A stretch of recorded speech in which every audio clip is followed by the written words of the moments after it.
gentlemen, welcome to the American Masterminds Podcast. I'm your host tonight, Topher Sheeler. I'm joined by my co-host, the one and only Mr. Trent Spafford. Hello. And ladies and gentlemen, we have a very special evening planned for you here this evening. I've got one of my very best friends in the entire world. We're going to touch on all sorts of stuff from mindset to what's going on in current events. All the bases are going to be covered today, pun intended. Ladies and gentlemen, the one and only Mr. Jared Bayless. Thanks for coming on the show. Happy to be here. Let's get it. Hey, Jared. Absolutely. But first, let's get a word from our sponsor, Innovive. Hi, I'm Aiden at Innovive. Are you tired of worrying about what's in your water? Innovive has the solution. From our whole house water purification systems to our fast-filling reverse osmosis units, we can give your family clean, safe water at every tap. Text us now to schedule your consultation and experience water the way it should be, pure. Yeah. I think you've met a couple of times. Yeah. You came to a sound bath too, I think. Mm-hmm. She does all that. Fun stuff. It's pretty cool. I was skeptical about all of that for a lot of years. And now I'm like, God, I just feel so good after. I love it. I know, right? It's pretty cool. It is amazing how fast you go from like, oh, that's witchy shit. Yeah. Like, okay, come on. I'm like, what? And then whatever. And then you partake and then you stand up and you're like, oh my God, I just feel so good. Right? Let's do another one. By the way, we're recording all this already. Yeah, that's fine. I have a whole new system. We've talked about. We don't. There's no lead in. We're going incognito. Yeah. I just start it. It goes, and then I'll. And it for sure is recording. Yeah. Okay. Listen, it was one I know. time. I'm going to still ask you every time. I want to speak freely. So if anything can't be posted, then we cut it. Yes. Right? Yeah. So I want to talk about whatever we want to talk about. Yeah, the rules have not changed. The plant medicine or whatever we decide, right? I don't know what your stance is, but I'm open. Have you done it? Have you done a medicine ceremony? Which one? Psilocybin? Yeah. You have? Have you done I guess shrooms? Yeah, you have shrooms. Yeah, I've gone on a couple journeys. Life changing. It changed my life. Yeah. Really? Yeah. Saved my marriage. Wow. Yeah. How so? Dude, I couldn't receive love. I was just like a robot. That's the only way I can put it. And what did the plant medicine do? It just when we were in Bear Lake. Yeah. This is when it happened. I remember just being enveloped in all this, it was just like the color red. And I could just, every time I closed my eyes, I was just swimming in this color red. And then it was just love, love, love, love, love. And then after I just felt, it was just different. I just felt different. Man, I fucking love you. And now I can receive this love. And it's, I don't even know how to explain it. It was phenomenal. It is. What would you say to people that are like, ooh, that's so taboo? Or they think it's just doing drugs. Sure. Versus, and it can be that, right? Yeah, versus having a real meaningful journey, purposeful, right, with intention. And it is the intention that you put behind it, right? So anytime you do anything, if you drink some alcohol with some intention, you can get something out of that, right? My intention is to chill out and relax, and that's what I'm going to use it for. I'm not going to get obliterated. So it's the intention you put behind anything in life, really. Mm-hmm. That's how I look at it. So to each their own. If people are going to think it's taboo and it's wrong, that's your prerogative. But I think it can rewire your entire brain. It changed my life. That's all I can say about it. So a lot of people think, well, when you're in the medicine, right, and you feel this or that, what is the lasting effect after that has then worn off and you're left with you? How does it stick? That's the integration. So it's important when you do these journeys to take the time and integrate after and really reflect on what that medicine showed you. So I think it's important to journal and talk about what you felt and share in the group. I thought that was the best part. I was going to say our actual meeting point. I know that we had met and whatnot, but we actually met at that kitchen counter. Mm-hmm. And that was I don't even want to that's a special moment that you and I are going to have forever. I have a Polaroid of it. Oh, that's right. You do. Yeah. Solid. Yeah, that's right. Huh. That's in the books, dude. I do remember Keeping that. it. And like that journey. And I do remember you coming out of that and the love that you were, it was a whole new world coming out of that. It was either the mushrooms or that fucking ice bath. I'm not sure. I'm going to just ice bath. step out for just a half a moment and say it's probably the mushrooms, but we'll see, you know. Or a combo of both. You get a big Ice old bath morning? every day. Like every day. It was like middle of winter in Bear Lake. We broke the ice off this trough, and then I sat in there for like 10 minutes. And then Topher said, I'm beating it. And he sat in there for like 10 minutes, 4 seconds. They were so mad at me. They were so mad at me at this. Because like, guys, I was telling them, there's 2 ways to do an ice bath. You can do it with intention. You can do it with all this stuff and whatnot. Or the way that we did it in sports, we just called this an ice bath. There was no intention to it. Yeah. Everybody on the team had to jump in and do this. Not up. And I'm just going to do it longer than anybody else. Sure. Yeah. And Jared did set the record. It was just a more enjoyable experience when you can have intention behind it. Oh, yeah. So I thought, I mean, you were fucking cold, shivering. Well, I went, and I just like had 17 I had minutes. my music in, just like, it was pretty cool. I don't know. I'm not an ice bath guy. I think it's really beneficial. So maybe I should try it more. But Yeah. I do it every day. you feel a lot of 3 benefit. rounds. What if you take a couple days off? Do you feel the Oh, difference? yes. It's to me an ice bath with hot therapy with it. Mm-hmm.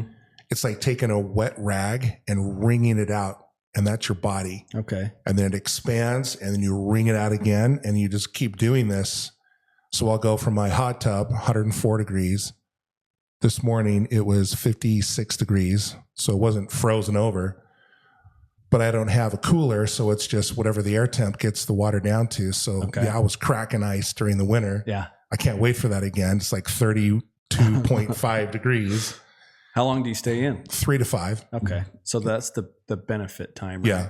It's like 3 minutes, then you start to get the benefits. Yeah, the And body it needs to be below 60, is that correct? best. Yeah. Best. Mhm. Well, but if you're juxtaposing that with the hot tub as well, Yeah. it Like makes shock, it better. Yeah. shock. Oh yeah. To go from 104 down to, in the 50s, let alone the 30s, Dude. it's that drop is just instantaneous, and it just wrings your body out. Just it's like breathing through blood in your body. Oh, I love it. Seriously. I have to do it. He actually loves it so much that on the last trip that they went on, he had the Hard Rock Hotel. He demanded an ice bath. Bring an ice bath down. It's true. Teresa will not let it go. She was like, "You're not that bougie." I'm like, "I am now." It was awesome. You must not know me. But Bring it down. So it's really interesting though, whether it's different types of medicine or cold or heat, we have become a society of neutrality. We set the heater to 72, 73. Mm-hmm. We set the air conditioner to 72 or 73. We go from a climatized home into a climatized car. Yep. We get out, we go into a climatized mall if we're shopping. We go to work in a climatized static temperature workplace, and our body becomes numb. Yep. And when we expose ourselves to some extreme temperatures, hot, cold, dry sauna, same thing. They've said that being in a dry sauna for 11 to 12 minutes a day for 3 times a week, your heart disease drops 80%. Oh yeah. And so it is, I think, also with medicine, certain types of medicine. Our brains become so numb to the routine and the thoughts of the past become our present moment. And they've said, like Dr. Joe Dispenza, I love his work, where he says 90% of our thought process is the exact same thought process we have the day before, right? And the day before and the day before. So we become this numb, static, neutral being. It's like the phenomenon where you're driving to work and you don't remember driving to work. Right. I'm just here. Yeah. and you forget. It's like, I'm numb. Oh, I got here. That was quick. I'm numb. I don't even know where I'm at. And so doing some medicine with some intention behind it, it rattles your brain. Sure. And I love what Dispenza says, what fires together, wires together. Yeah. And it's that thought process. And so I think like, when you were seeing red and feeling red, love, and then you came out of it and then you worked it through with some, what did you call it? Like integration. Right. Then those neurons in our mind, they fire together. And then when you rehearse it and you go over it again, it wires together. Sure. So it's interesting. Last night, Teresa and I watched the little cartoon. What's it called? Where they're in the brain, the little cartoon figures. Oh, yeah. What's it called? Inside Out. Inside Out number 2.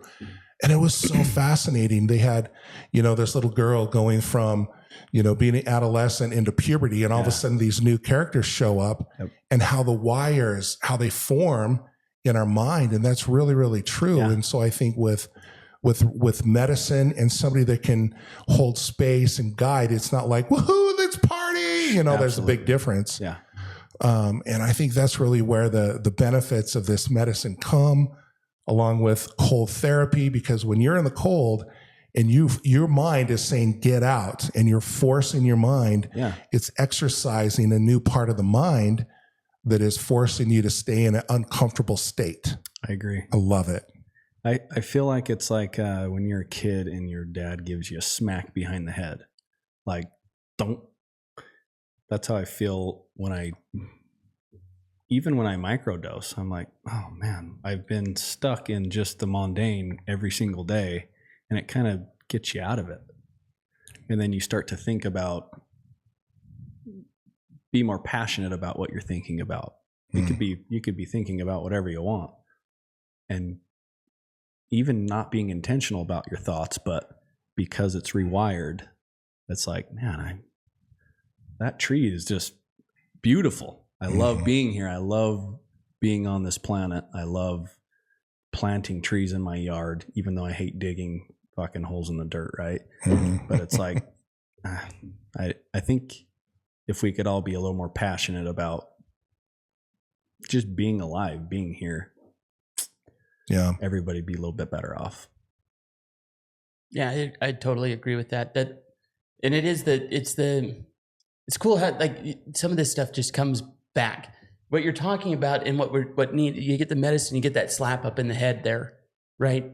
And then you have to journal about it for a month, and then it becomes it's the forming of the whole rewiring process. Right. Yeah. And it is kind of funny what went through my head when you were saying that. Like, did you ever notice a tree or a flower ages 18 to 30? Could care less. Could care absolute less. It's just not even on our radar. But maybe a little life and you get a little wisdom on you, and all of a sudden it's like, hold on, that stuff really does matter. That's really cool. That cloud right there is really cool. Yeah. Mm-hmm. It's not normal. Right. It's not a normal cloud. Let me take a minute and enjoy this. And if you do that just a couple of times throughout the day, your whole world and your perspective on everything is completely different. Man, that's so true. I think so. So true. Yeah. It's cool. Because you and I have been kind of on this right side by side and learning this stuff. I find myself doing it all the time, dude. And it's like having relationships with my buddies is way different now. Like, I'm open to being vulnerable, and fucking, I don't really give a shit if you think I'm a wuss or whatever. I don't really care. It's different. Before it's like ego, and now it's like, I'm only here for a short amount of time. I'm not going to be stuck in this ego. It's not worth my time. And I feel like when you get stuck in those vibrations, like your health, your body gets jacked up. Like, I can feel it if I'm stressed at work and it's a shitty week and I'm stuck in that low vibration over and over and over. And by the end of the week, I'm just like, God, fuck, man, I got to do something different. Which also leads into like stuff that you would have never tried before. Doing a sound bath. Again, ages 18 to 30, you're going to do a sound bath? Yeah. Not even for 1 second. For years, Danielle has been like, you need to try this. got to try this. And I'm like, no, I'm good. I don't need any of that. The plant medicine, I'm good. I don't, it was taboo in my brain. Like, you don't do that. Why was it taboo? Why was it taboo for you? I don't know. Just growing up, my parents drank alcohol, but so that was always like the thing to do, right? In my 20s was I partied a lot and drank a lot of alcohol. And then one day I'm just like, I wake up hungover and I'm like, man, I can't do it anymore. I really don't drink very often anymore because I don't like feeling shitty. Yeah. So no, it's a real thing. Mine was in Texas. I was playing pro ball and we went out, and then I came back to the ballpark the next day. It was 102 degrees with 95% humidity. And I was hungover and I was like, no more. My lips sweating. Yeah. That's the worst. No, it's not fun. It's not fun. It's not fun. And I wake up now and I'm like, there's stuff to do tomorrow. Yeah. I don't need this. I'm going to get up and kick the day's ass. Right. I don't need to lay in bed and feel like shit. Well, and I find a lot of comfort in the duty, the responsibility. Yeah. Like life has changed. Yeah. And now the Especially game for is, you recently. Right. It's not just about you. Yeah. Even when you're in a relationship, honestly, it's mostly about you, right? And whether or not you're happy in the relationship and how you're feeling. But now it's like, that's my number one priority, kids. If they're doing okay, I don't want to make the same mistakes my parents made. I don't want my kids to feel unloved or unwanted or unseen. So it takes a lot of brain space to like be a parent. I think it's, and then they play sports and then it's a fucking nightmare. Yeah. That's where I'm stuck. Yeah. Wait till you get into club sports. Oh no. Are you there that's already? That's where I'm at. Oh. He just barely started this year, right? Competitively, yeah. Yeah, he just... Your 11-year-old daughter? She plays comp softball. And it's still going. Like, we have a tournament tomorrow in Cottonwood. Not only did he jump in, okay, and... because both of his daughters are close enough that they're in the same circles. Not now. But yes, they're in the same circles. They were playing in the same age bracket. My younger one played up. Mm-hmm. My older one was playing her actual age. But the comp, she plays up. Yeah. So I had 3 daughters, all in club volleyball. Oh yeah. All at the same time. It was like me and my wife, we had to draw straws. Okay, who was going what to what game? Exactly. We'd have to divide and conquer. But 3 daughters, talk about not just the time, but the expense. It was crazy. Dude, it is crazy. Wow. But what a great experience for those kids, to really have that as an option. Like, it was really great. And we didn't have that when I was growing up. That's what I expect. Like, I want them to, I didn't get that. My parents, if I was going to play anything, it was like, well, figure it out. Find your own way there or whatever. So did you grow up in Utah? Yeah. West Valley. West Valley? Mm-hmm. So the taboo thing, though, this medicine and everything else, I want to revisit that with you. So we get all these beliefs and understandings, especially in Utah and the culture and being an LDS Mormon community. I grew up in Utah as a Baptist boy, and I was the kid that was told, hey, you can't play with Michael because you're not a Mormon. Yep. Later, I would join the Mormon church in one of my freshman year in college. So I had a really interesting perspective of not being raised in Utah. I was pouring my grandfather and my family toddies when I was 9 or 10 years old at our family get-togethers. Sure. And there was nothing wrong with that. I had no taboo about alcohol at all. I respected it. Right. But there's this taboo in a religious context that these types of medicines or certain modalities are taboo. How did that relate to you growing up? I mean, I wasn't raised religious. It's just, I guess, the atmosphere that I was in. My parents, you don't do drugs, don't smoke weed, you don't do these things. Alcohol's fine, whatever. So I think it was just that way. Like, and I'm better now, but I was like really a control freak. Like I didn't like to feel out of control, right? So letting loose with some alcohol to an extent, great. I'm a good time Gus if I have some cocktails, but I don't get out of control, right? So it would probably fear-based. Like I don't know what to expect. So if I get out of control, what the hell do I do? And it's just kind of letting that go, because it's not when you're intentional with it, it's not that way. Yeah. It's not like in the movies where you're fucking, whoa, it's just not that way. Yeah. So, I was really that way. Go ahead. No, it's funny you mentioned that. I have the opposite. It's not an like the plant medicines are not an out of control type of thing. Sure. To me, I don't feel that way. That's how I feel. But the unknown was what frightened me, I guess, into not being open to it for so long. Mm-hmm. You were going to say? I was kind of that way too. Yeah. Teresa, she was more like, hey, we should try this. And we did some work for a client who is really, really big in the Mormon community with mushrooms. Mm-hmm. They actually grow the mushrooms themselves and harvest them and make their own product right here in Provo, Utah. Oh, wow. And so I met with her and her husband. They wanted better water. We installed water treatment in the home. And then we did a little trade. And I was nervous, about that. You think, what if it's, so psychedelic that I lose my mind or whatever. Mm-hmm. But there's this stigma growing up, in Utah. Again, I was out of the church, in the church, and now I'm kind of stepping away from the church. You know what I mean? So for me, it was a new journey of a little bit of fear and self-judgment. But once I went into the medicine with the right intention, with the right environment, sure, it was really, really powerful.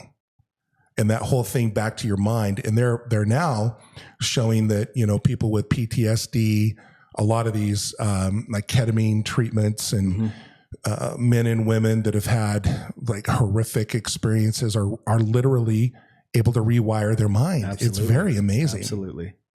And I've done like some EMDR. I don't know if you know what that is, but some therapy like that, where it will take a traumatic experience from the trauma response part of your brain and kind of open a box and drop it into a spot where it's doesn't affect you the same way. You don't forget about it and you don't bury it, but it doesn't affect you the same way. Kind of the relationship with it changes. Right.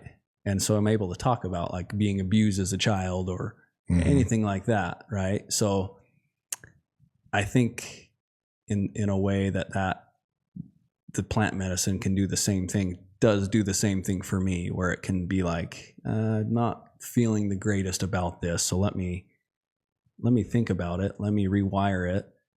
It doesn't need to be affecting my day. It can still be part of me. Right. But I don't need to let it affect my day. Love that. And I like that. Yeah. You said something though that, like, if we can take 2 seconds to go down a conspiracy rabbit hole, it kind of makes sense why religion would make the plant medicines taboo, right? I was coming after that. Dude, I think Joseph Smith was... He could have been on some shrooms in the Garden Grove before he saw his first vision. In New York, in the same small area in New York, all these religions came by. How? Well, because they were all eating mushrooms in the woods. Take it down to the burning bush in Moses, right? The burning bush that he goes up to, that, like, factual right now, that mountain is covered with psilocybin mushrooms. Yeah. Moses was doing medicine. But if they made it, but here's my point. If they made it taboo, okay? Because what happens when you get on the plant medicine? All of a sudden you feel that love. Right. You're more connected. You're grounded. To your higher self, really. And that's how I feel. Like, we've talked a lot about being, you are the sun, right? I'm the sun. And if you can accept that, then you don't really need the organized religion, right? I am a reflection of the Creator. So I have the power And I do this all the time. I manifest shit all the time. I have the power. Yeah. And it's pretty impactful. Like if you can just think about that. God, have you seen his bike yet? No. Oh, he manifested this out of absolute thin air. His Found it motorcycle. and stole this thing. Dude. Like everything that he could possibly put on a wish list. Didn't I say? This bike, no, this is you what did. I want. 100%. This is what I want. Down to the and color. I'm going to get it. Yeah. Wow. Oh, yeah. Yeah. Even has the little. And it wasn't in the cards this year. Like I was like, maybe next year. And then I just started thinking about it. Like I really want a new motorcycle, and this is the motorcycle that I want, and it's going to happen. Mm-hmm. And then it fucking did. happened. It not just, but down to like the wish list, Really? all of it. It the price and everything. The guy had it. It was a base model of the Challenger, which isn't a base model by any stretch. Right. But then he went through and made all of the upgrades Everything to it. is upgraded. Everything. To Well, the wish and list. one of the things Joe Dispenza talks about is make a wish that if you receive the gift or the wish from putting it out there, that it's so obvious that you couldn't have made it yourself. Yeah. And it gives you the evidence that there's something greater at work. 100%. Absolutely. And that happened. Wow. And that's where I have a hard time with the organized religion, right? To each their own. If that's what you need to feel better and to sleep at night and to feel part of something larger, then that's great for you. Yeah. But for me, like you don't need to judge me because I know that I am made in the creation. God or whatever you want to call it, the universe, the higher power. Mm-hmm. Like if you can just harness that power, and that's what I'm working on. Mm-hmm. I want to have the opportunities, and they're going to come my way.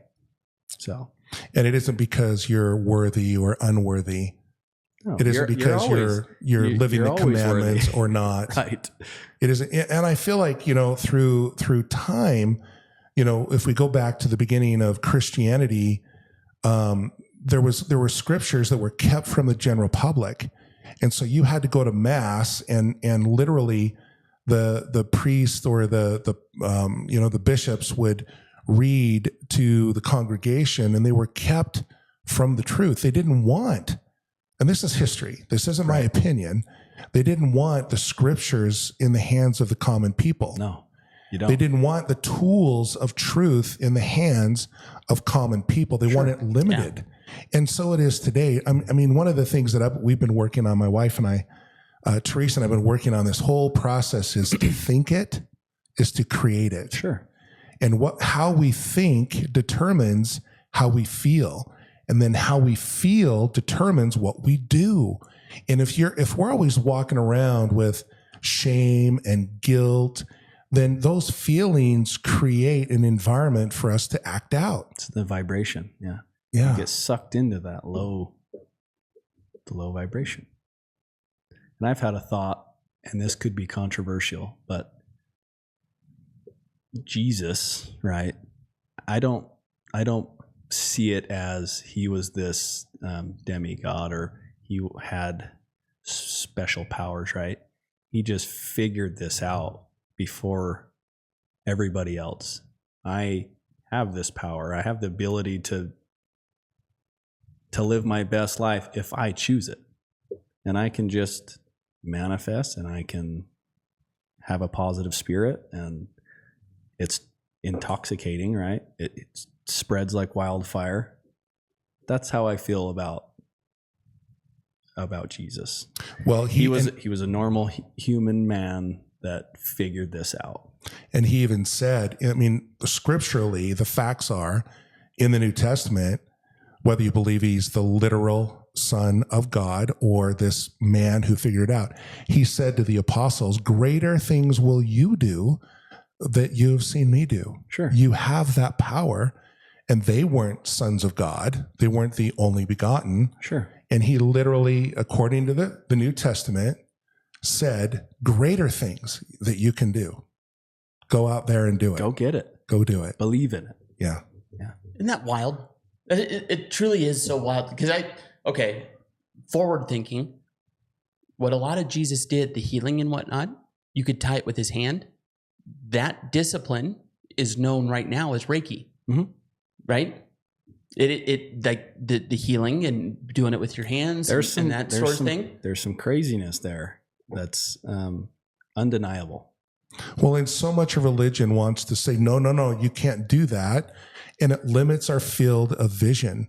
Like women, like in the Mormon religion, women don't hold the priesthood, yet there have been numerous accounts of women healing their kids with their hands, or healing oxen as they come across the prairie. 100%. And they're women, they don't hold this priesthood. But so I feel like the religion in general tends to like narrow the field of vision, that it's a limited way instead of a very broad way. Whether you believe in Buddha or Jesus the Christ, the Messiah, or whoever. Yeah.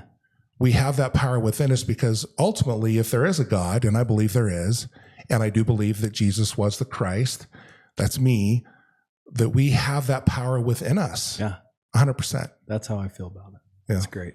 I truly believe that is the truth. We are merely just a drop out of the bucket. You want to take a turn down a conspiracy theory for 2 seconds? Sure. All right. Check this out. So I am on a new kick right now that religion, not the Bible, not God, but religion. Organized religion is actually Lucifer. Okay? If you go back far enough, don't think hellfire and damnation, Lucifer. No. Think Lucifer is the fallen angel. I don't think that's a thing either. Right. Okay? But what did Lucifer want? He wanted all the glory. Well, no, what he actually wanted is he thought that humans weren't capable of the free choice that God thought they were. Yeah. And so what he wanted is he wanted to put in these different rules and guidelines. He was God's number 2, right? He was right there next to him. He didn't think that humans had the ability to actually have the free choice that God wanted them to. Yeah. What was Lucifer's like nickname or tagline? Son of the morning. Son of the morning, right? The bearer of light. Yeah. Okay. Did you know that his like image, pictured, painting and whatnot, would look very similar to the Statue of Liberty, the bearer of light? Okay. If that's true, now think about religion. What does religion want to do? It wants to put all these different rules and guidelines to help guide and lead a prosperous life. Jesus, on the other hand, said that church is when 2 or 3 people gather and speak about him. This would be church right here. Yeah. Okay. God burned down King Solomon's temple 3 times to say that he didn't want idols and temples. Okay. Lucifer, what if, but again, you have to go into this with like, Lucifer's not the bad guy. Right? He just had a different view on how this should be done. Sure. If that's the case, what if religion is actually of the mind of Lucifer? Freedom and learning this stuff would actually be of God. God came down and said, okay, gave Moses 10 commandments. Clearly, he went down by the time that's percolated and got to Jesus. That's too many. It's too many. It's too many. They're not following it. We need to make this more simple. So he came with 1. Just do 1. Just love. Right. Which also love tells us, right, as you want, love as you want, love unto you. Sure. Okay. That's how it's supposed to be. Jesus said 2 or 3 people. Jesus came in and it was like, guys, this is very, very, very simple. There's not all these rules. No. Okay. What if religion is actually of Lucifer's mind? And then when you add the bearer of light, I know from a Catholic background, I could show you example after example after stained glass example of this actually happening. Right. If that was the case, how much would your worldview change? I mean, I think the people that are in it, they would argue to the death, right? Oh, of course. So it's the enlightened man that can see it for what it is. Like I don't want to disregard anyone's religion. That works for you, and that's what gives you drives you to the next day, right? That's what you need. And Yeah. I just I disagree with the organized. Well, and there's so much judgment, especially like in this culture. If you're like, I grew up as a Baptist kid, going to church, singing in the choir Right. with my mom, And it was always just about, they'll come to church, we'll love, we'll praise. And then, I had some experiences that kind of like altered my view on religion. And that's why I actually joined the Mormon church. And I've been active and went on a mission. And I came back and I'm having some real internal conflict with some of the things that we're talking about right now. And for me, it came down to the point of, I see so much judgment in this culture here in Utah. Yeah. And it's like, for instance, years ago, before I was ever married, me and my buddy met some girls. We drove down to Provo. We meet them all at this restaurant, and they all ordered virgin pina coladas. And me and my buddy ordered some O'Doul's, right? Some non-alcoholic beer. Well, they thought it was beer. And we got totally stonewalled. And my buddy and I drove back all the way from Provo to Salt Lake. And we're like, what the heck happened here? What was that? What happened? So we get back and all of a sudden, bing. Oh, they thought it was real beer. They thought we ordered a real beer. And they were so judgmental. I called them up afterward and I was like, I got a question. Did you think those were real beers? They were O'Doul's, non-alcoholic, no different than you ordering virgin pina coladas. And what was that wasn't real? And they felt so bad. And I was like, what if I was like somebody looking into this new religion, Mormonism, and that experience repelled me away from that. And they really felt bad. And I called them on the carpet pretty hard on that. But that's what it is. It's this judgment. Yep. Oh, you're smoking a cigarette. I believe there should be cigarette trays in the foyer at Mormon chapels, but that'll never happen because if you come in smelling like cigarettes, not everybody. Look, there's always, people that are above this kind of thought process, but Absolutely. I just see so much judgment, especially in this culture. And I've fought against that. And that's one of the reasons why I've taken a step back is because of this judgment, That is, God. Okay, here's the part that I get caught up on. All the religions agree. What is God? God is pure, unconditional love. That word, unconditional. If that's true, then there is no judgment. Do you really think, this is the part that I get caught up on. Do you really think that if you have a cup of coffee, that God is going to ban you to hell? Right. Well, some people think that. Yeah. Yeah. But if it's unconditional, right? Then there's no room for judgment. There's no room. You could do the unforgivable, right? And the human man would never forgive you for that. But the creator, the higher self, it's unconditional. Yeah. You're still in. Yeah. You can make amends. Like, that's how I feel. I firmly believe that. Again, it can't be one or the other. Is he an unconditional, loving God, or is he conditional? If he's conditional, I'm okay. If you don't do these 10 things, right, then sorry, you're out. Which I just don't agree with. Yeah. I just don't. I can't in my head get over like, it's one or the other. And those words that you're using that's black and white. Yep. And I really just don't think that. But because I smoke some weed, by the same token, the Bible says all the plants and the animals are ours. Yep. So is that really bad? Or did somebody come along with a paper company and said, hold on. Quit it. You're not doing that. Yeah. Well, and I think we just have to learn to love and accept each other no matter what. And according to most religious beliefs, that the ability to choose is God's greatest gift. Like the going back to what you were saying on a conspiracy theory with Lucifer and everybody wanting, he didn't want everybody to choose. He was like, we'll save everyone. Right. It'll be my way. Everyone will be saved. Let's not give them the choice. But you have to do this. Yeah. And God said, apparently, according to scriptures, no, the greatest gift is to choose. Therefore is the ability to grow and develop. So while we're sitting here talking about well, they judge. We got to be careful not to judge that judgment. Sure. That even though they're judging, we got to be careful not to judge. Yeah. And ultimately, it comes back to a space of let's work it out together. And one of the things that I love, and I saw this guy, he's kind of this funny Southern dude. I think he's from like maybe Tennessee, and he's this old dude. And he's like, man, we're all on planet Earth. You figure we got 100 years and we're all in this together.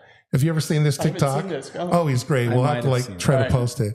And he's like, man, when you see somebody else, it doesn't matter what religion they are. We are all on this planet Earth together at the same time. We're experiencing this journey because everyone on the planet's going to be dead in 100 years. Absolutely. And we have this moment together, and let us, rejoice in that and accept and love, regardless of the religion, regardless of the color, regardless if we have a smock over our head, regardless if they're whatever from whatever country either. And I have a hard time sometimes with that. Yeah. I'll be honest.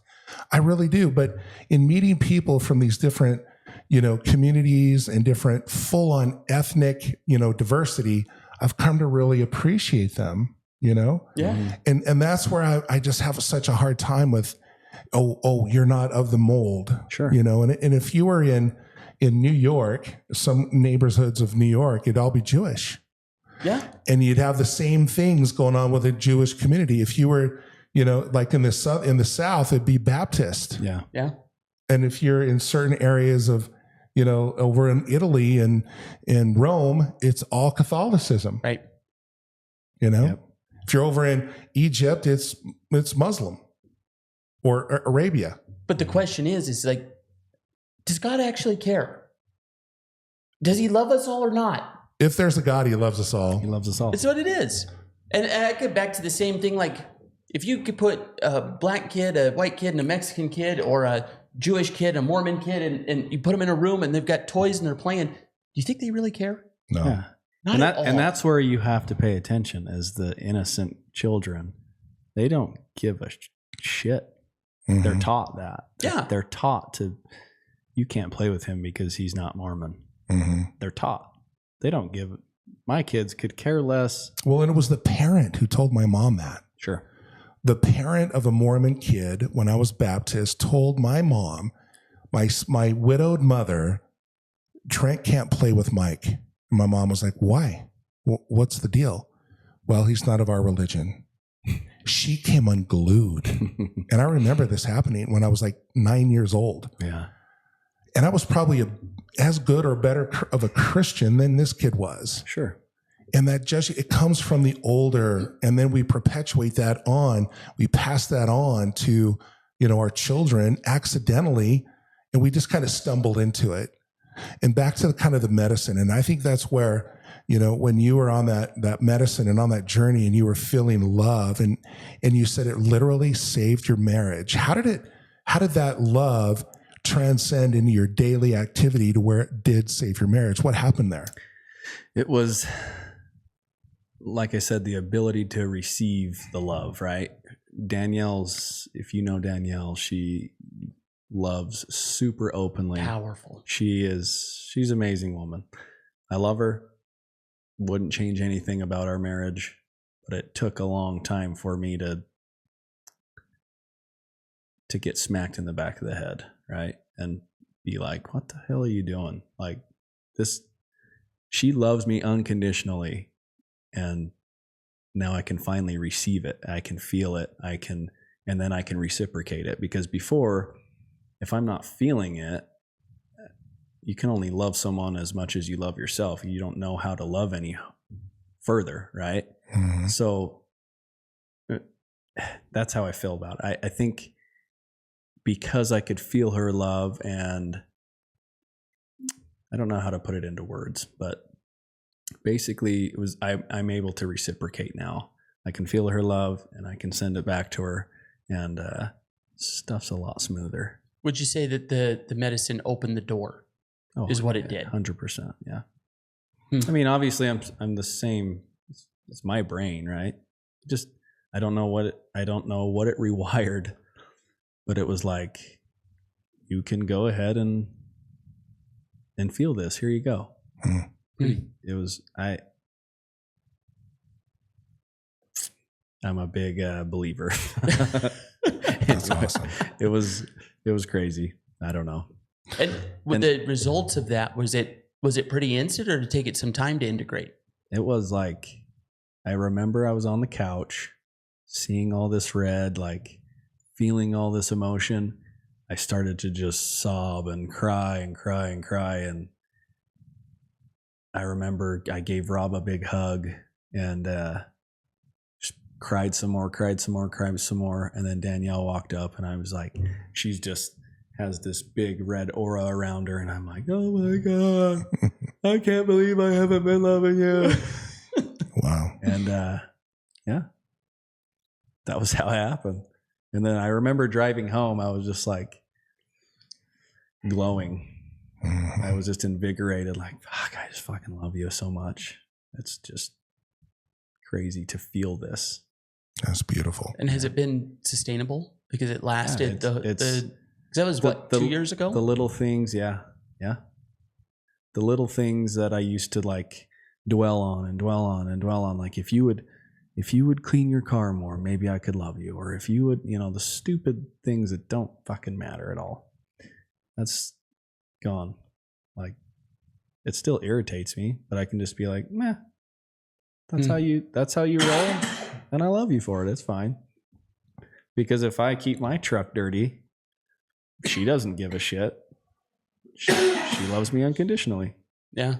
So that's so powerful. it is pretty. It's so cool. It's pretty cool. Now we have an awesome marriage. Like, yeah, you guys are now firing on all cylinders at this point. Back in 1 sec. yeah, we got it figured out pretty well. I feel like. Yeah. In the grand scheme, like it's hard to not compare, right, to everybody around you. Like, oh God, they're doing this and they're killing it because they're doing this. And then I just have to take a step back every once in a while and be like, we're killing it.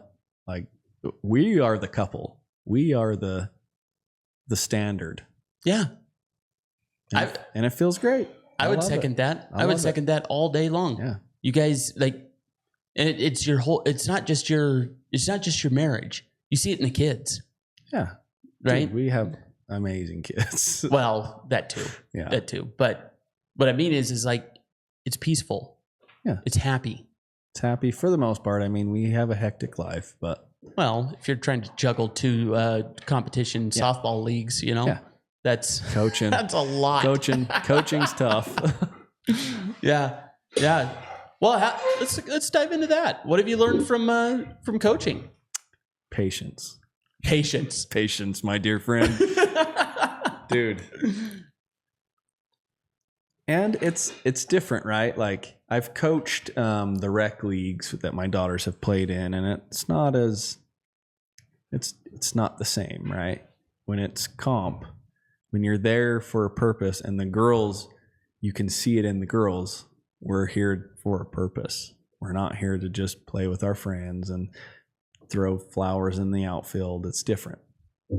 So coaching the comp team it's pretty rewarding though. Like these girls, and I'm big on the body language, the positivity, the mindset stuff.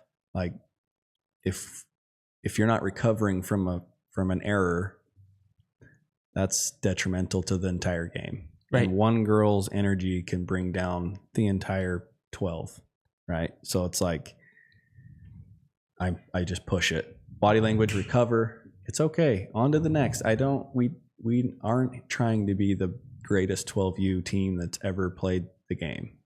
I want you guys to develop and be passionate about this game and grow into powerful women who, my goal is for my daughters at least, but I wish that all the girls would be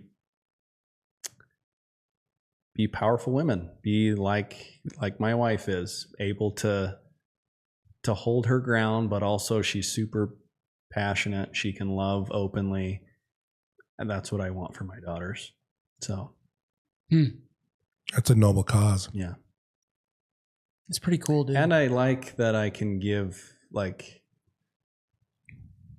I don't mind giving my time. Like my time is valuable, and I don't mind giving to these girls, right? Like some things I'm like, I'm not giving my time to that. But these girls, when they light up, it's like, that's why I'm doing it. That's so cool. One of my favorite things about baseball is baseball of all the sports, and I've played most of them, but baseball, softball, same thing. It really is the game of life. It's inherently negative, and you're constantly like, that is the actual game. How fast you're going to make an error. You're going to strike out. 100%. How fast can you get rid of that and get on to the next at bat? On to the next. Right. And that's what we've been, I just been pushing that every practice. Hey, body language counts here too. If we're hitting off a pitching machine, then, and we, you know, obviously when we had a batting practice last night to prepare for this weekend's tournament. The pitching machines are turned up. We're on it. We're trying to get you prepared for what's going to come this weekend. And if you're not able to make an adjustment, it's okay. It's fine. It'll come. But it's how you recover from this. Mm-hmm. It can't be, oh man, I'm never going to hit this, because you won't. Right. You speak that into existence, you will never hit this ball. But if you get up here every single at bat and say, I'm going to hit this ball, whatever the pitcher gives you, if you're ready to hit it, it's there. Go ahead. What they don't realize, and what you learn way too late in this game, is your attitude, whether you believe you can or you believe you can't. You're right. Mm-hmm. And how you walk up to the at bat is actually far more important than any mechanic or anything that you can possibly have on there. No. If you're feeling good, chest up, I'm going to go up there, watch this. Feeling good, looking good. Right. Yeah. You're going to have a great at bat. Right. Even if you don't hit a ball, it's still a successful at bat. Well, that's what I'm working on right now with the high school boys. I'm doing the exact same thing. And they're both groups, girls, high school boys, they have their own challenges. Mm-hmm. But getting these guys to believe, like, it's not, and there's other ways to have a successful at bat. That's what we're working on right now. Yeah. It's called a quality at bat. I've got a whole list of 9 different things that you can do that aren't getting a hit that actually leads to a successful at bat. Yep. Oh, I love that. It's all in how you view it. Yep. So I don't want to hear about your batting average. I don't want to hear about any of this stuff. Well, yeah, it's a Did game. You do something, and you do that on deck. Yep. And how you walk to the plate. We're now practicing how you walk to the plate. Yeah. This last weekend, this is a real story. I'm like, guys, listen. BDE. It is. Down to, I want you to gotta have that energy, baby. I want you to hold the bat this way. Yeah. If you carry it up, if you do this, like test this next time, you might be able to steal this one. Go up there. Most of them have the bat down by the handle and the barrel's down, and they walk up to home plate. Change it. Take it, grab it by the barrel like you own that bat. And then right before you leave at bat, roll your shoulders up. Act like you know what you're doing. Push your chest up, roll your shoulders up, walk up to bat like you know what you're doing. And that's a big thing. That's a big thing in my life too. You have to act like you've been here before. Yeah. It's not a big deal. Wow. You've been here before. I love that. It's so good. But that's money. But we put up 10 runs and 10 runs the first game, 8 runs the second game. It worked. And it's just right here. That's it. Because you can see the other team, if you're here and you get into their heads and you're living rent free, oh boy. The game is over. What do you mean living rent free? I mean, if your energy is so high and so positive, the other team, if they can't match it, and it works the same for us too. If the other team is super, if they want it and their energy's high and we're not, I can watch my girls they just turn off. You just fizzle. And I'm like, girls, let's go. Positive. Yeah. Well, I'm having the same thing, because I'll bet you're having the exact same thing. The attention span is just so small. Okay.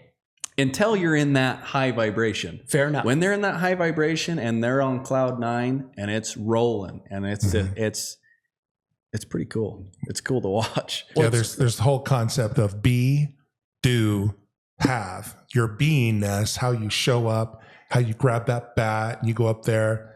Like I'm picturing like flipping the bat, catching it, and going up there. And, you know. Yeah, my daughter has a whole routine, and she has a good at bat. Normally she's pretty well. Well, and you know, sports translates into life. And I love that about sports is how you show up in sports is how you show up in life. Sure. And it's about that beingness, you know, whether, no matter what the atmosphere it is here at, you know, work or wherever you might, you know, find yourself, it's your beingness creates, you know, your doing.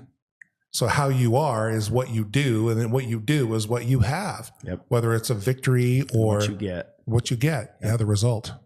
It's so cool. Like they don't even realize how much I'm playing their heads against them. So now we've got a new routine when they come onto the field. Now I make them go, guys, first thing that we do when we step on the field, we huddle up. Instead of doing like a team cheer, we get to play baseball today. We get to play baseball. It's a privilege to be out here. Yeah. Enjoy it. At some point in your life, somebody's going to tell you, you can't do this anymore. Yeah. Okay. It might be pro ball. It might, like, hopefully you go as far as you can. But at some point, somebody's going to tell you, you can't do this anymore. Yeah. So enjoy today. And you never know when that last at bat's going to be. Never. You never know. Or that last swing on the swing set with your children. You never know when you're going to make love to your wife for the last time. You never know that. Got to enjoy it. Yeah. It's the little things. It's the little things. And then your body, if you tell your body, but you can force these different movements. Chest up. You get something, chest up. And now I'm doing a little, give it one of those. Make sure your chest is up, you know? That one, yeah. Yeah. Oh, yeah. Or how about this? When you get up to the bat, when you look at the pitcher, because I have him stepping in 1, 2, 3. This is how you get in the box. When you look at that pitcher, smile at him. Dude. The truth of the matter is, one of our girls, she'll get up there and she's aggressive when she gets up there. She's ready to go. She's focused, and she'll just do this. And I can see it because I'm on first base. Dude, she'll give the pitcher this like clown grin, like, yeah. And she'll like push her head out like that. And you can watch the pitcher like, the hell is going on here? Tweaks her out a little bit. What's going on? See that? Hey, scoot back. Scoot back. It works though. She means business. It's pretty cool. It's super cool. It works. And then, because also internally, I know that by them smiling, you're changing your whole body dynamic. Oh, yeah. It's a whole different thing. Yeah. They think they're messing with the pitcher, which it does to a point. But it's not. It's for you. It's for you. Yeah. You think I'm giving you a tool to make that pitcher nervous. Wow. It's not. It's me telling you, if you smile and you force the smile, the rest of your body's going to posture up with it. Yeah, you got it. And you got it. Go do it. And then also they're thinking about that, not their mechanics when they get up to hit. Yeah, it's already, you already know that. Yeah. The mechanics is from practice. Right. We're here in a game. You don't even have to think about it. Use your eyes. Breathe. Go. That's the other thing I'm working on too. Breathing. Yeah. How to breathe. That's a later technique that I learned in all the stuff that we've been doing.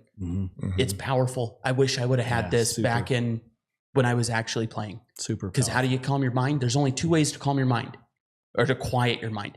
You can either count, and everybody's done this. If you're counting money, right, and somebody says something to you and you lose count, you're like, oh, crap. Shit. Because you're counting occupies your brain. The other way is forcibly manipulating an automated response, which is breathing. So if you're forcing yourself in through your nose, out through your mouth, in through your nose, out through your mouth, you can't actually think about anything else. About all the other shit. Right. So half of my hitting advice are these little techniques that we would talk about in a ceremony circle, which is crazy how it all comes back full circle.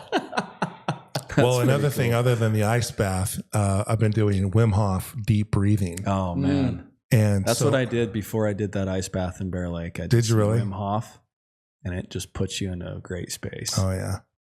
So, you know, I've been doing this Wim Hof for several years with cold therapy. And the first time I held my breath, he has an app where you can download and it takes you through the 30 or 40 deep breaths, and then you exhale and then hold. Mm-hmm. And at first I held my breath, like, I think the first time was like a minute and a half. I'm like, oh, that was a minute and a half. And then I got to 2 minutes, and then I got to 2.5, and then I got to 3 minutes holding my breath. And just a couple of weeks ago, I held my breath for 4 minutes, 2 seconds. Wow. On one exhale breath. Mm-hmm. And I was so excited about that, because I never thought I could get to 4 minutes, and I actually did. And it's just crazy how the power of breath invigorates your mind, and they say that it changes your blood chemistry. Right. I mean, it really deep breathing, and so many, neuropathy, or not neuropathy, but hold on a minute. Let's rewind that. Fuck. The neuropathy in your feet is going to lead to your breathing. Go ahead. All right. So it helps. It helps with that. It does. So what they've said is that this deep breathing changes the neural pathways in your mind. Right. And it opens things up anyway. I've been doing that for quite some time, along with the cold therapy. But the average person just doesn't do these kind of things. They just think, well, I just need to bump through life, and whatever happens to me is what happens to me, instead of taking authority and being responsible for yourself. Mm-hmm. And doing things like the coaching methods that you're both talking about. I just love that stuff. Yeah. But then doing things differently, like cold therapy, heat therapy, getting uncomfortable, doing things that stretch you, and then deep breathing is very powerful. So I love that. Mm-hmm. It's cool. And then I have the privilege of high school boys, if you guys are all watching this, they're feral. There's nothing else there. So when you get them to do something, you can see the results so much faster than you can with adults. Mm-hmm. They go up there and I'm like, do this. Here's the breath. This is how you do it. And when you get up there, roll your shoulders, step in the box, and smile at the pitcher. Kids that haven't hit all year, all of a sudden we're hitting balls all over the park. And they're going, well, it's the technique. Because obviously we're working on techniques and whatnot. It's like, no, it's not, guys. No, it's not. It's right here. It's right there. Right there. Every single time. And they haven't caught up to it and that's yet. The cool thing is, like, when you see them light up too, when you see them, you're speaking of being feral, right? It's like they're so passionate about every little thing, right? They're saying these cheers with the most invigoration that they can, muster. But when they are not being successful at the plate, or when they make an error in the field, that goes away until they make the play, until they hit the ball. And then it's like, wow, they're so jacked up. And I love the up and down. It's just like it's a soap opera. Every time we step on the field, I'm like, so much emotion. I have so much emotion. I try to put the mask on and just pump the positivity in, but I'm like, man, this is such an emotional game. I love it. It's pretty cool. It really is cool. And we're teaching life lessons, because also this is the same stuff. Holland, if you change some words around, it's the same stuff that I'm giving him, and all of a sudden he's 4 for 4. Yeah. Holland is one of our sales reps, our consultants here at Genevieve, and he was kind of in a slump. And Topher and I both worked with him individually about what to do, getting back to the basics and some of the mindset that Topher shared with him. And now he's batting home runs. It's really cool to watch him, because he's the power of the mind. Thing. It's 100% the same thing. Power of the mind. Mm-hmm. How do you go into this? How do you actually? It's the first 3 minutes, Holland. Yeah, I understand. He's already packed this for you. You've got every tool that you need. It's you. Sell yourself. Give it 3 minutes. Be confident. And it's the same stuff. It's being genuine at the same time. It's not being a car salesman. It's being mechanical. Right. It's being genuine and like, hey, this is I believe in this. Let's go. Right. But also, how do you calm down? The next one, like we literally talked about this today, which is really cool. Holland, before you go in here, 3 big breaths. Yeah. Just trust me. I'm not going to tell you the science. I'm not going to give you all the. It's pretty cool. I'm not going to explain it. All of this has carryover. It all carries over, which is my new favorite saying The truth is in the carryover. Yeah. It's the stuff that we would talk about in the hippie circles. If it belongs in stoicism and we can use it on a baseball field, that's your technique right there. It's gotta be right. Yeah. Love it. Yeah. Yeah. Truth floats. Like I've got this idea of writing a book called Truth Floats. Whether it's you're a high school baseball coach or you're coaching little league girls, it stays right on the truth surface. will float. Give it time. Truth has buoyancy. Whether we're talking about God and Jesus or Buddha, or we're talking about psilocybin or Mormonism or whatever, give it time. Yeah. And truth really does have buoyancy. Because in all those things, and in religion too, they teach good values. And, Absolutely. And the goodness can project itself. Yeah. Yeah, I like that. So yeah, most people, Catholics are the best example. We'll pick on the Catholics, right? Nobody is paying attention in mass, right? But here's a set of rules. Just follow those and stuff works out. And that's the part that they remember. Yeah. All right. Just keep it simple. Yeah. Keep it simple. And then you've got a guiding factor to what you're doing. It's going to work out. And like you're saying, give it a little bit. I promise you, you deploy some of the goodness, love your neighbor as you want to be treated. Maybe not the next one, but over the course of a year, you're going to see how that pays off dividends multiple times over again. Absolutely. Almost every time. Yeah. Almost every time. It's cool. It's fun to watch. And it's really fun when you get young, impressionable minds. Yeah. Because it happens quicker. And then they pick it up and then they're like, oh, wait a minute. That really works. And it is cool when the parents come and they're like, we've played on other teams and they just come home from practice. I've had a mom tell me like, she just comes home from practice so excited and so pumped up and like ready to go. And I'm like, I did my job. Yeah. But Jared, that tells me one thing about you is that you're not only thinking about the truth, but you're being the truth. Yeah. And when a parent says that about you, because they're one of the most influential dynamics in a child's growing up and what they form as to be true are the coaches, are the teachers, are the parents. Absolutely. And I just admire that, because your beingness with your team translates into their beingness with their parents, and it's this circle. Absolutely. And Topher, you got this little girl. She's how old now? 6 months. 6 months. Yeah. Wait until you're coaching them. It's one thing to be coaching somebody else's children, but when you're coaching your own children, man, see, I grew up without a dad. My dad died when I was 5 months old. And so I never had a father. My mom was an amazing woman. She had to work full time. And oftentimes I went to practice by my own. I never had that dad to be really, pushing me and motivating me. It was my mom, but she was doing her own thing and with my older sister, and she had her issues and everything else.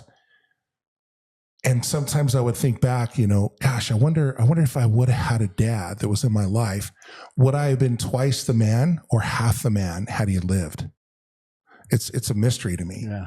I'm grateful for who I am, but when I was coaching my children and I was there and I made a decision that I was going to be present in my daughters' lives. I had 2 daughters of my own and 2 by marriage, with a son and a daughter, and that 3 daughters in volleyball. I was the dad that was like pounding, screaming, go, go, go. And the other team, and I was actually given an award. And I love this because I didn't have that in my life. Yeah. And so maybe I overcompensated, and other people would say that I definitely did. My ex-wife would be like, "Oh, shut up, leave him, stay away." But I couldn't be quiet. No. I had to be present. And I love, what you're doing with your children and teaching them and coaching them. There's nothing better in life than being a father and having the power of of fatherhood. Yeah. There is such a power in fatherhood. Maybe we should talk a little bit about that and how, what is the power of fatherhood today versus, what it was 50 years ago. Yeah. And how women, for the most part, our society, not just women, but society has made men look stupid and lower class, and how we're, reconnecting to that power of being a father. The toxic masculinity, which I know it's, some guys are chauvinistic or whatever, but I disagree with that whole movement, right? For me, it's like, I can finally now be proud of my daughters, but then also I can let them know, and I can be super goofy and positive with them and just let them know how proud of you I am. Right. And, I don't think there's anything toxic about, raising powerful women. Right. That's what I want to have. I want my daughters, and also my son. I want my son to be a respectable, he's 4 years old. I'm teaching him, when you shake someone's hand, you look them in the eye, right? Yeah. It's something that's... It is cool to see it. I think you don't see it very often. Jared's little boy will come up. I think it's going away. Right hand. I think it's cool. I think it's going. It's going away, right? Like, we need to get back to that. We need to get back to the basics. Well, here's the bottom line. Masculinity, true masculinity, is not toxic. No. Matter of fact, it's the complete opposite. It's the divine union, right? When you have a powerful man and a powerful woman who can feed off of each other, that's what we need to get back to. It's the clash when the women, they're feeling a certain way about whatever, the equality, whatever it has to happen. At the end of the day, we're built differently. Mm-hmm. It's the way it is. It's the way it's always going to be. We are built differently. We're made for different purposes. Not one is not better than the other one, right? If anything, the female has all the power, right? But society, we've changed that in the past. All the men get all the power, right? They hold the priesthood. But I feel like if you can have the divine union, the powerful woman and the powerful man who can feed off of each other, and then you can raise children in that atmosphere where they can see, my son can see his mother is a strong woman. Your mother, a strong woman, raised a strong man. But also he can see me being a strong male, but not clashing with the strong woman, right? And I think that's what we need to get back to in the society, is that we need to have the union. It has to be, you have to have both. It can't be one driving the other. Well, they're directly correlated with one another. Little girls get their confidence, which if you want to raise little warrior goddesses, right? They have to be confident. Yeah. Where does confidence come from? It comes from being a man. And if you want to put that on full display for your little girl to appreciate, that comes from being being the masculine guy. Sure. Providing, protecting, building that space, and providing that confidence. Mm-hmm. There's been study on this, especially little girls. That's why they, like, when they get to 20 years old, they call it daddy issues. Sure. They call it daddy issues for a reason. And that's what I want to avoid at all costs. 100%. My daughters, they don't have daddy issues. I'm around, we're doing it, we're killing it. But it takes both. That's the whole point. Yeah, absolutely. If you want to build that warrior goddess, your little girl's my little girl, you've got 3 girls, like, it's different.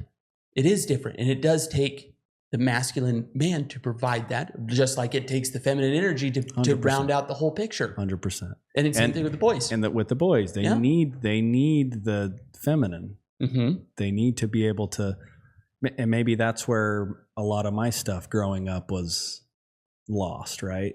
Like I didn't have a super affectionate family. My dad was gone a lot. My mom worked a lot. We didn't have that, right? So maybe that's where the plant medicine switched that, and I was able to love, I guess. I don't know. But if my son can grow up and not have to wait till he's 34 and then take some mushrooms and then learn how to love, that would be awesome. Yeah. If you can just do it from the time you're little and just keep it going, imagine how much further ahead you'd be, right? Yeah. My daughters also, like, just love yourself. Love yourself. Yeah. Well, and there's a lot of talk in sociology, psychology today about the masculine and the feminine. But the truth is, men have a feminine energy and women have a masculine energy. And I think it's this yin and yang where we have to learn the balance between the two. And I love what Jordan Peterson talks about. I love some of the theology and the doctrine and the real truth that Jordan Peterson talks about.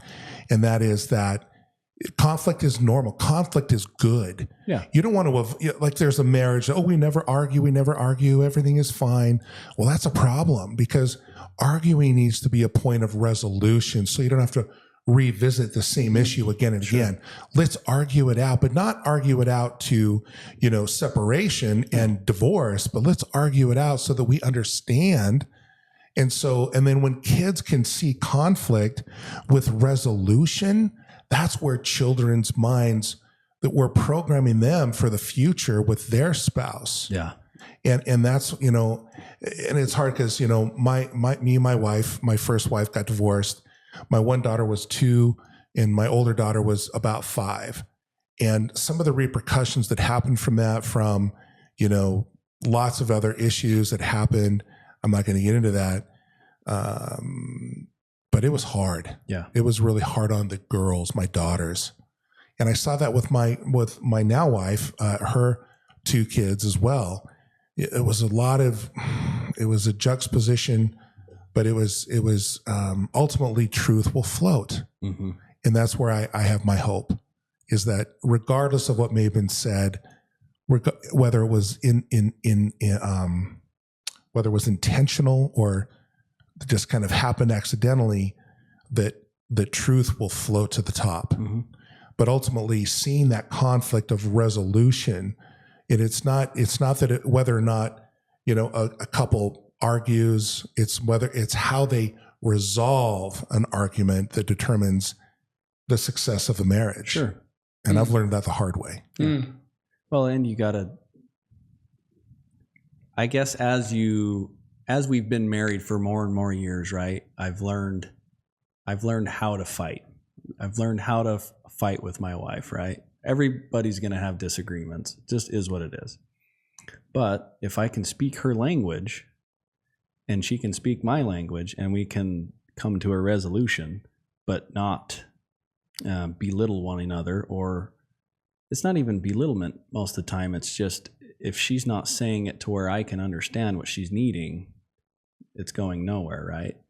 And same with her. I have to speak her language, essentially. And I've learned to do that now 10 years later, but it took a minute. But better late than never. Yeah. But I think there's something to be said to that. Like if you can really sit down and think about, how can I say this to her in a way that she's going to receive it, and also I'm going to hear her as well. She has to be heard, right? Mm. That's been a lot of our arguments, is me stifling and not hearing what she has to say, even though I hear you, but I'm not letting you know that I hear you. Yeah. And I have been very bad at that. Same. I'm getting better now. Me too. Yeah. Hey, I hear you. I see you. We can move forward. Because most of the time I'm done with an argument, and it's like, I'm good. I can go to bed, and she's up stewing, and then it's like, hey, I didn't sleep last night because we didn't resolve this. Round 2. And I'm like, well, fight. I thought we did resolve it, but it's, well, I didn't let you know that I heard you. Okay, I hear you. I see you. All your stuff is relevant. Yeah. Learning how to fight with your spouse, speaking their language. And where else do we learn these kind of skills, other than within a committed relationship? It's almost impossible. Yeah. Because today we're in a, swipe right, swipe left, if you're in that scene, or you're in you're scrolling through TikTok or Instagram, and where it forces you into a committed relationship. And I am so grateful for my wife. And I have my weaknesses and she has hers, and we still yet come together. We've now been together 17 years. What blows my mind, how fast that's gone. Yeah. And we've had our moments, of like, oh my gosh, are we going to make it? We stuck together. And I think the commitment to making a marriage work, that commitment has to just be enduring. It has to be overshadowing, that no matter how bad your shadow is, and how dark it might be, I'm here for you, baby. Yeah. I'm here. And that's powerful as well. We have a rule. We never ever discuss, we don't joke about divorce. We don't say the word. We don't talk about it. I'm committed. You're for me. I'm for you. Whatever comes, we can handle it, but we have to handle it. Mm-hmm. So that's been a big part too. We never talk about even joking. We don't, some couples will be like, oh man, I'd divorce you for that. We don't do that. We don't talk about it. It's not a joke. No, I mean, because you could speak it into reality real fast. Yeah. Really fast. Nope. I'm a firm believer of that. You pick your words very selectively, and certain words you don't say unless you 100% mean that. Right. Yeah. So yeah, the commitment, I feel that. Mm-hmm. That's a powerful statement. I like it. Guys, this was a lot of fun. Truly awesome. We're going to be doing a lot more of this stuff. Ladies and gentlemen, I hope you enjoyed Jared Bayless and Mr. Trent Spafford. This is going to be our core of the American Masterminds podcast. We've got big stuff coming. Please don't forget, if you like this, don't forget to like, share, and subscribe, and we'll see you on the next one. Thank you. Thank you.